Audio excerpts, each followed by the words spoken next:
Benzol gamologiga to'liq yondirildi. Ajralgan gaz tarkibida 0,07 mol kalsiy gidroksid tutgan eritmaga yutilganda bunda 5 gram cho'kma ajraldi. Benzol gamologining formulasini aniqlang deyilyapti, hurmatli abituriyentlar. Demak, 73-savolda ishlaymiz. Benzol gamologi S6H6 radikal holatda yozing. Gamologi endi SH ga farq qilish deyiladi, misol uchun. Bu yondirilganda nimani hosil qiladi? Karbonat angidrid plus suvni hosil qiladi. Enta karbonat angidrid holatda yozib olsak bo'laveradi. Bilmaymiz endi. Bolalar, mana bu gaz kalsiy karbonatda yuttirilgan, ya'ni karbonat angidridga plus kalsiy gidroksid beradigan bo'lsak, bunda 5 gram cho'kma deb kalsiy karbonatni aytyapti. Buni 4 ta nomini aytdik. Bor, marmar, stalagmit, stalaktit, ohaktosh holatda. Endi qaranglar, 1 molidan 1 mol kalsiy gidroksiya kirishib 100 gramni hosil qilyapti. Masalan, shart bo'yicha 5 gram cho'kma ajralgan. Qancha kalsiy gidroksid, qancha karbonat angidrid deb topadigan bo'lsak, 5 ta 1 ko'paytirib 100 ga bo'lsak, 0,05 mol, karbonat angidriddan ham 0,05 mol. Bolalar, nimaga kalsiy gidroksid topib oldim? Karbonat angidrid topib turib hisoblab qo'ysam bo'laveradi. Lekin biz masalan shart bo'yicha kalsiy gidroksiddan 0,07 mol tushganda, qaranglar, 0,07 mol tushgan. Bunda 0,05 sarflangan karbonat angidrid bilan. Endi ortib qolgan 0,02 mol bo'ladi qayta reaksiya kirish uchun. Bunda nordon tuzni hosil qiladi, bilasizlar-a? Kalsiy gidroksidga plus karbonat angidrid plus suv qo'shadigan bo'lsak, nimani hosil qiladi nordon tuz? Kalsiy gidrokarbonatni hosil qiladi, ortib qolgan karbonat angidrid. Endi nordon tuzgacha hosil qiladi-yu. Reaksiyani tenglashtirish uchun 2 qo'ysak teng. Bolalar, 1 mol uchun 2 ta karbonat angidrid. Biz masalan shart bo'yicha 0,02 mol uchun qancha karbonat angidrid bo'ladi? 2 ga ko'paytirib qo'ysak 0,04. Bolalar, jami karbonat angidrid hisoblayman. 0,04 va 0,05 mol. Jami hisoblaydigan bo'lsak 0,09 mol. Masalani sharti bo'yicha qaranglar, quyidagicha aytilgan.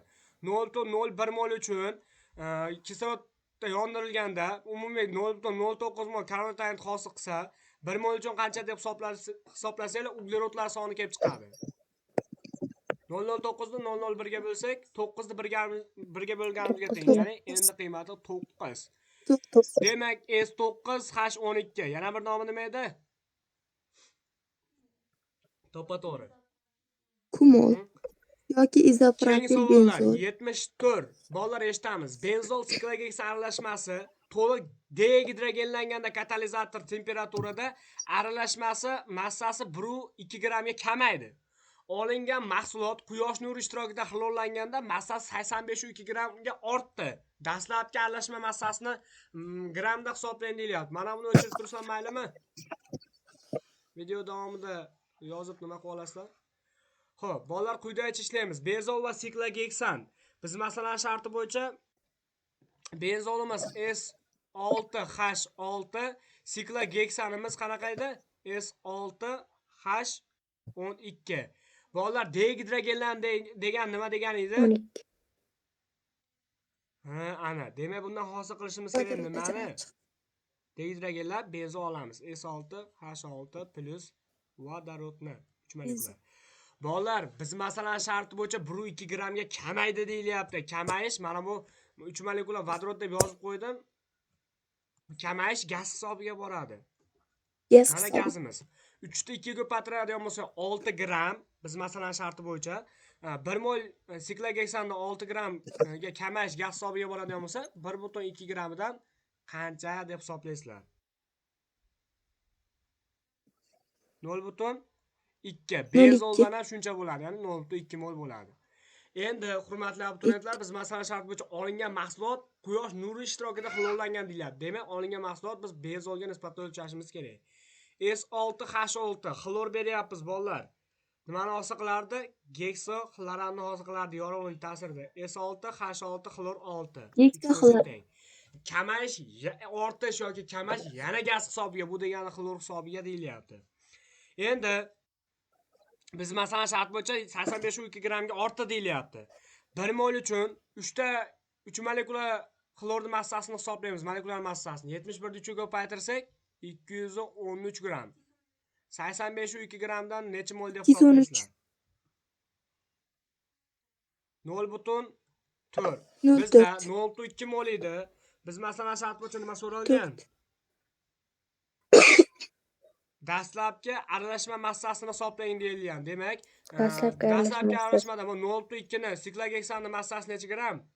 12 ni 16 ga 12 ni 6 ga ko'paytirib 12 ni qo'shasizlar. 84 gramm. 0.2 ni 84 ga ko'paytirsak 16 yu 8 gramm. 16,8. Bolalar, 16 yu 8 gramm bu nima? Bu siklogeksan. Endi Siklogeksan. bizda benzol 0.4 mol edi. 0.2 bundan ortdi. Jami hisoblaydigan bo'lsa qancha bo'ladi? 0.6. Biz masalan shart bo'yicha benzol massasi necha gramm edi?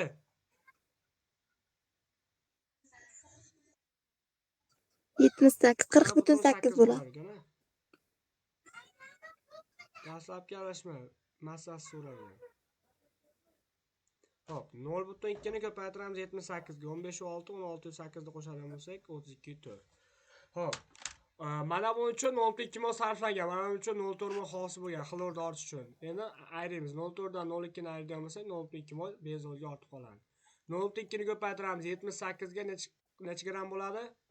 15 u 6 gramm bo'ladi bu benzol, dastlabki benzol. Siklogeksan 16,8 gramm. Jami qo'shinglar bolalar javob chiqadi. 16,8 ga 15 uni 6 ni qo'shsak 32 4. Javob bormi? 32,4. Sizlar javob olgana.